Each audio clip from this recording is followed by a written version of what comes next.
Hi, my name is Corinne, and this here is Margot. Margot is my patient today, and Margot's seeing me because she has COPD. She's having a lot of trouble breathing, and she has a weakened diaphragm muscle. A lot of her breathing technique and her breathing on her own is just really shallow, so she doesn't feel she can take in a very deep breath. So today I'm going to be teaching her the importance of the diaphragm and some techniques to get her to strengthen her diaphragm and get some more deep breathing. Okay, so first I'm just going to start with what we call the sniff technique. So I'd like you to take your right hand across your chest and your left hand across your lower rib cage. Great. And so where your diaphragm sits inside of you, it domes up right here along the inside of your rib cage, so which is right about here. When you take an inhale in, that diaphragm muscle then comes down to allow more air to come in to your belly and your rib cage and really deep inside your body. And when you exhale, it's going to dome back up to facilitate the breath being exhaled from your body, okay? So first I want you to just do a sniff like you're like you have a cold, kind of a quick sniff. Good.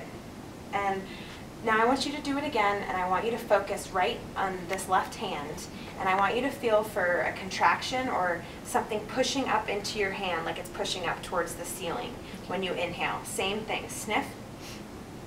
Good, and again. How did that feel? Good. Good, you can feel it? You can feel the muscle kind of push up into your hand? Yeah. Great. Okay, so now what we're going to do is take 3 sniffs. So, and on the third one, I want you to keep sniffing until you feel like you're full of air, and then let the air out with the exhale, okay? Okay. So go ahead. Go ahead and do that one more time for me.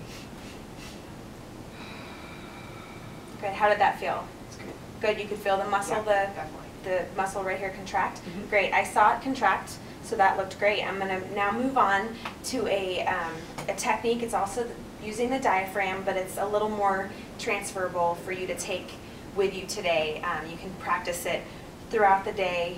You're not going to have to walk around town sniffing while breathing, okay?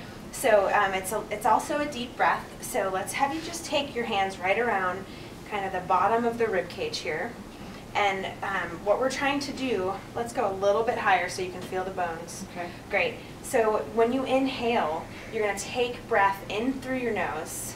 And I want you to focus on allowing the whole rib cage to expand as much as you can, like you're filling up a balloon with air or just like an umbrella opening up. So your belly can expand, you can get some breath in through the chest, and I want you to also focus on relaxing your neck and shoulders as much as possible, okay? So let's try that. Inhale, slow and steady. Fill up as much as you can. Good. Hold. Exhale out through the mouth. Good, and that's when the air is being pushed out, diaphragm comes up. Good, again. Inhale. Nice wide rib cage. Exhale. The rib cage comes closer, knitted together. One more time. Inhale. And exhale. Good. Does that feel like a pretty deep breath? Mm-hmm. Yeah. Great. That was a nice breath. So what I want you to focus on is taking these deep breaths. You can transfer them into everyday activities that you do. So you brush your teeth twice a day. I want you to practice this technique at home. Every time you brush your teeth, I want you to finish and then practice this in front of the mirror. Maybe watch yourself, make sure your rib cage expands with the inhale and it can kind of deflate with the exhale. I want you to practice this while you're driving in your car, to and from work or to and from errands, with your hands on the wheel, of course, but just allowing your rib cage to expand with the inhale and come back down with the exhale, taking in as much air as you can. You might feel a little tense in your neck. At first, when you're learning this technique, you might use some accessory muscles, which is okay. Eventually, we're going to try and let those stay relaxed and work more just the diaphragm, okay? And one more thing I want you to do today, I'm going to have you try an exercise that's going to take this technique.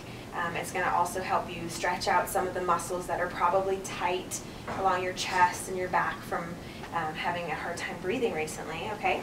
So have you sit up for me. Take the pillows away. Great, and now I'm going to have you carefully come onto all fours. So your shoulders are right over your wrists, hips right over your knees. So this is called a cat-cow.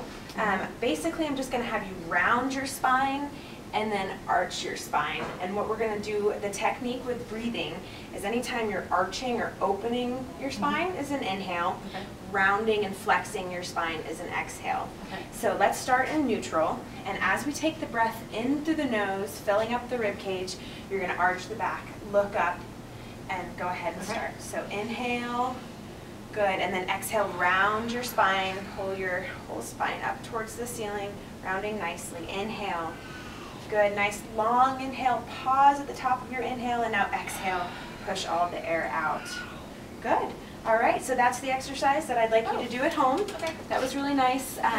So while you're practicing this at home, you're obviously not going to have my feedback here. Okay. So I want you to check in with me in a week just to see how the retention of this skill is going without my feedback. So making sure that you're still doing it correctly. Great. Great. Have a great day. Thanks so much.